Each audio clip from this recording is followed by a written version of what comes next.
Iran thought that it could have everything its own way in the Strait of Hormuz due to its fast boats and coastal missile launch sites. The US just proved the regime wrong. Earth-shaking 5,000-pound bunker-buster bombs have just been unleashed by the US all over the Strait of Hormuz coast. The strait is being cracked open. The US is clearing the way for merchant ships to sail once again, and it's done so by deploying a brand new bomb that will snatch control of the strait from Iran forever. We'll dig into what makes this latest US bunker buster so special later in the video. First, there's what the US did. US Central Command, or CENTCOM, took to X on March 17th to explain the basics. Hours ago, US forces successfully employed multiple 5,000-pound deep-penetrating munitions on hardened Iranian missile sites along Iran's coastline near the Strait of Hormuz, CENTCOM said, adding, the Iranian anti-ship cruise missiles at these sites posed a risk to international shipping in the strait. So we have what happened and the reason why explained in a nutshell.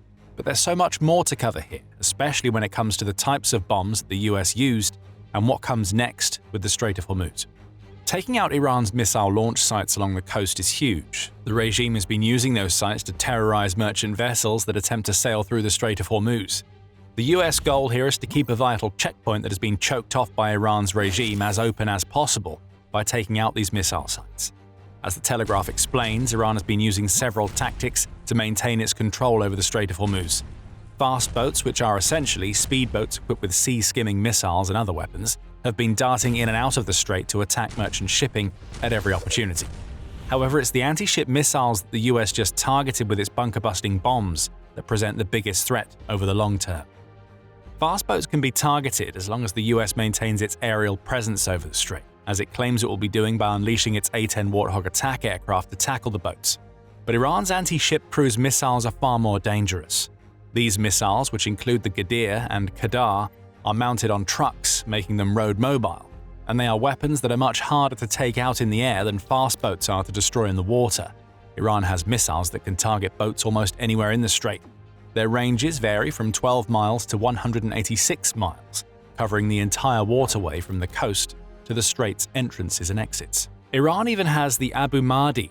This powerful cruise missile can travel for up to 621 miles, giving Iran's regime a threat that extends far beyond the single waterway that is creating so many problems in the wake of the US launching Operation Epic Fury. And when you throw in the Hormuz 2 and Gulf anti-ship ballistic missiles that Iran has developed, which both have ranges of 186 miles, and are designed to strike moving ships with the help of satellite navigation, you get a very clear threat that needs to be eradicated. The US will destroy Iranian missile stockpiles wherever it finds them. But a far more effective approach is to take out the launchers that Iran has lined across the coast of the Strait of Hormuz, as even the best Iranian anti-ship and cruise missiles become useless when there's nothing left to fire. The US's problem is that Iran hides its launchers too. Often stored in tunnels buried underground or dug out into the mountainsides, these launchers aren't targets that America's missiles and regular bombs can strike. They're hidden far too deep for that. The US needed another kind of weapon to take Iran's Strait of Hormuz missile sites offline, and it found that weapon in something that it's only recently developed, the GBU-72. These are the 5,000-pound deep-penetrator munitions that CENTCOM referred to, and they're part of an ever-growing arsenal of bombs that the US has been developing to destroy hardened and underground missile sites. The use of bunker busters against Iran during Operation Epic Fury is far from a new development. America has already used its terrifying 30,000-pound massive ordnance penetrators, or MOPs, against the Talagan 2 nuclear facility, and it's rattled Iran with bombardments of 2,000-pound bunker busters targeting missile launch sites and hardened facilities all over the country. But the use of the GBU-72 to take out launch sites on the Strait of Hormuz coast is different. Well, this is reportedly the first time that the US has ever used this particular bunker buster. At least that's according to Hal Kemper, who is a national security analyst and retired Marine intelligence officer. Speaking to Fox News, Kemper is asked whether the US has used the GBU-72 before. "Not that I'm aware of," he replies, adding, "This is the first time I think this particular one has been used." He points out that the US has been spending several years developing these specific types of bunker-busting bombs, likely with a view to using them against Iran and other nations that have hardened underground facilities. The goal isn't always to take out the facilities themselves with these types of bombs. Some are buried so far deep that not even the MOP and its 200 feet of penetration can reach them. However, underground bunkers need entrances and exits. They need tunnels heading into them, and they have to be built from the surface down. Take out the tunnels, and you deprive Iran of whatever is inside its bunkers. Along the coast of the Strait of Hormuz, the US has been doing just that to prevent Iran's anti-ship missile launchers from ever seeing the light of day again. And it's been doing it with a bomb that it's never unleashed before. Maybe. While the aviationist agrees with Kemper that what the US just unleashed on Iran represents the first usage of the GBU-72 in history, the War Zone, or TWZ, says that there may be some grounds for dispute. It points to a May 2024 report by CBS News which claimed that the outlet had spoken to 3 US officials who confirmed that the GBU-72 had been unleashed on Houthi compounds in Yemen in the wake of that group's targeting of shipping in the Red Sea. Reportedly, the bomb hit its target, and it's interesting to see some of the parallels here. The Houthis, like Iran in the Strait of Hormuz, were trying to halt shipping through their attacks on a key waterway. Adding an extra wrinkle is that the Houthis are also backed by Iran and often referred to as a proxy of Iran's regime. What this means, assuming the CBS report is correct, is that Iran has some experience with facing the GBU-72 before. It wasn't able to do anything about it in 2024, and almost 2 years later, it definitely couldn't stop America's bunker buster from ruining its underground missile launch sites across the Strait of Hormuz. How could Iran do anything? The GBU-72 is an incredibly impressive weapon. We're going to tell you why, along with revealing how the US unleashed its new bunker buster and what all of this means for Iran's position in the Strait of Hormuz in a moment. But before we do, this is exactly the kind of thing that we cover on the Military Show. If this is the kind of insight that you crave, make sure you're subscribed to the channel because we break it down like this every single week. Returning to the GBU-72, there is a reason why Israel has sought to acquire this new bunker buster from the United States. What we know about the weapon is that it was originally developed to replace America's GBU-28, which entered service in 1991, and is another 5,000-pound bunker buster, albeit one that at over 30 years old may not be as suitable for dealing with Iran's underground bunkers as it has been for dealing with other hardened targets in the past. We know that the US Air Force unveiled the GBU-72 in 2021, when it announced that the bomb had been successfully released from an F-15E Strike Eagle in testing. That also gives you a clue about how the US deployed its bunker buster in the Strait of Hormuz, so stick with us to find out more. There have also been pictures which emerged in 2024 of B-1 bombers carrying GBU-72s on external pylons, indicating that the US has at least 2 options for deploying these earth-shattering bombs.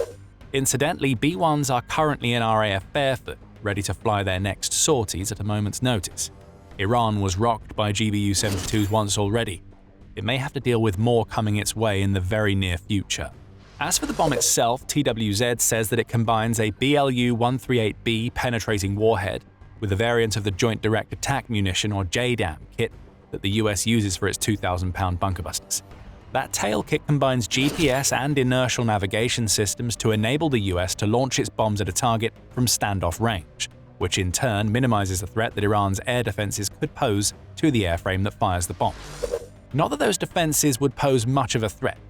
Iran has been reduced to trying to guard against America's aerial assaults with isolated pockets of air defenses after Operation Epic Fury and Israel's Operation Roaring Lion destroyed about 85% of Iran's air defense network, per Alma Research and Education Center.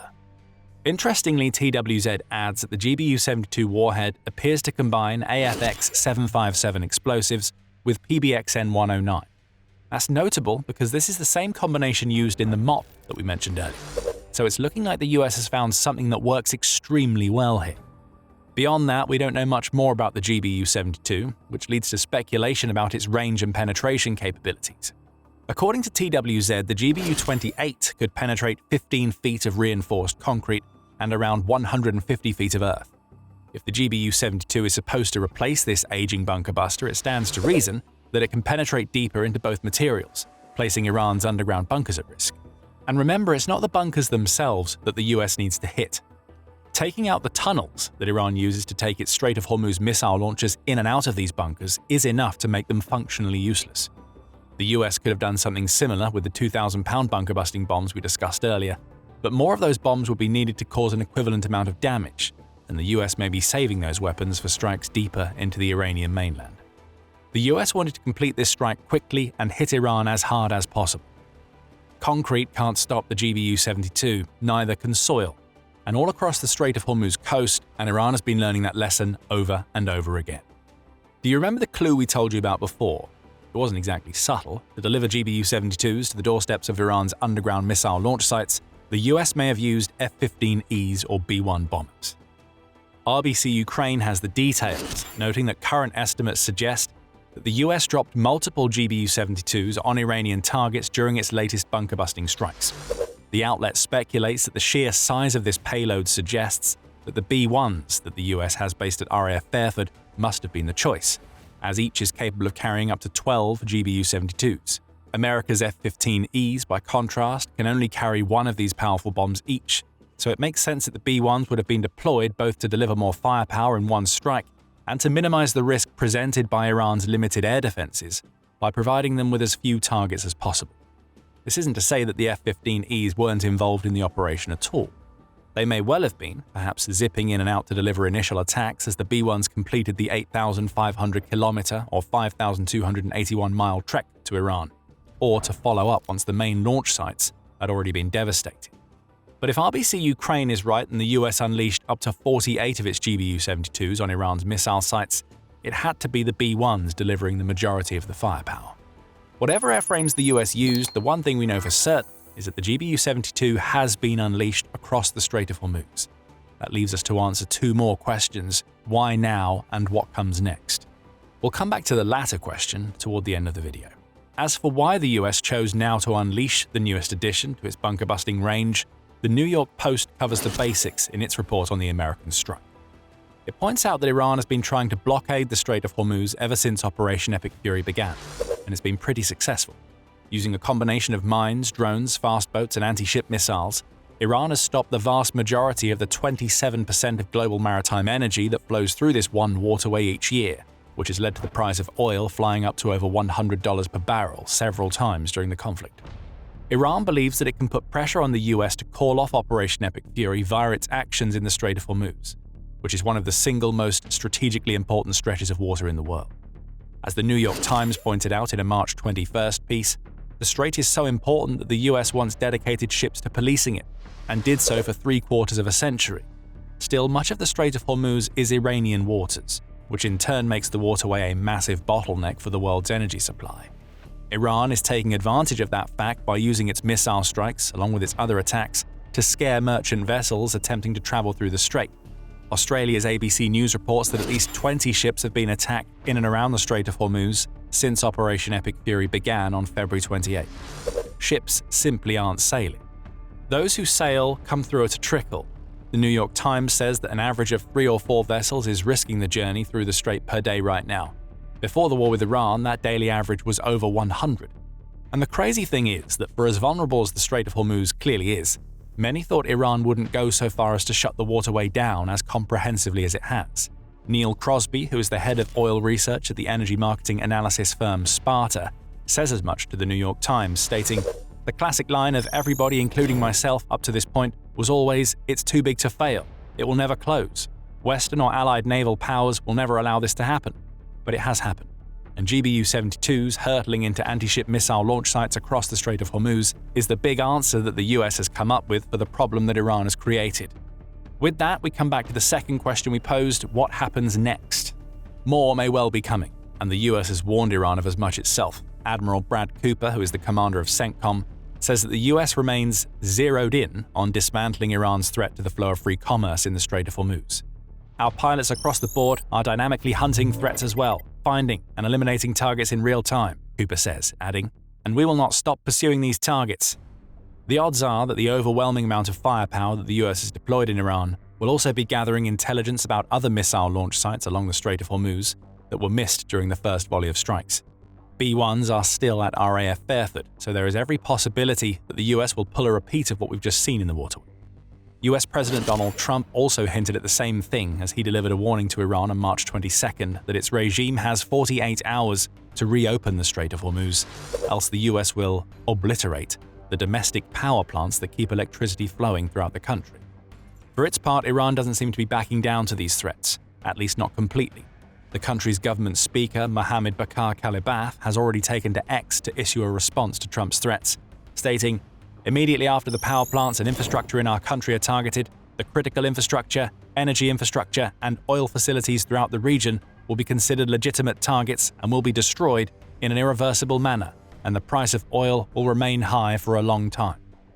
However, there are signs that the unrelenting pressure the US has put on Iran in the Strait of Hormuz is starting to have some sort of effect. On March 22nd, Reuters reported that Iran has said that it is opening up the strait to all ships, barring those that are enemy-linked. The move comes as Iran tries to seek a diplomatic solution to the mess that it's found itself in, though it's unclear what ships Iran will consider as being linked to the US. Of course, American ships attempting the Strait of Hormuz journey will fall into that category. But what about NATO-aligned merchant ships or vessels from countries that do business with the US? Will Iran still try to hit them?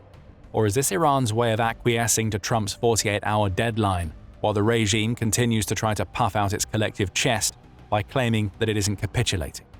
The next few days of transit, or lack thereof, through the Strait of Hormuz will be very revealing. As for Trump, beyond his deadline, he's still sort of calling for America's allies to help it police the Strait of Hormuz, while also claiming that the US doesn't need those allies. Well, we don't need too much help, and we don't need any help actually, Trump has declared, in almost the same breath as he used to claim that NATO has made a very big mistake by not aiding the US in policing the Strait of Hormuz. Regardless, NATO may well be coming. Its Secretary General Mark Rutte has said that NATO allies are actively looking to find a way forward for the Strait of Hormuz crisis. Axios also reported on March 19th that 7 US allies have claimed that they're willing to form a coalition to help patrol the Strait of Hormuz, though no concrete commitments have been made, and it's unclear whether such a mission would move forward while Operation Epic Fury is ongoing. But for now, Iran has to deal with the aftermath of the US unleashing powerful bunker-busting bombs at its underground missile facilities that line the Strait of Hormuz. And it may have even more problems to deal with if it intends to use its drones to present a threat in the waterway. An unexpected helping hand is coming to the US and the Gulf states that Iran is threatening by way of Ukraine and its interceptor drones. Find out more about that in our video, and remember to subscribe to the Military Show if you want to see more of our videos covering the latest developments in Operation Epic Fury. And thank you for watching.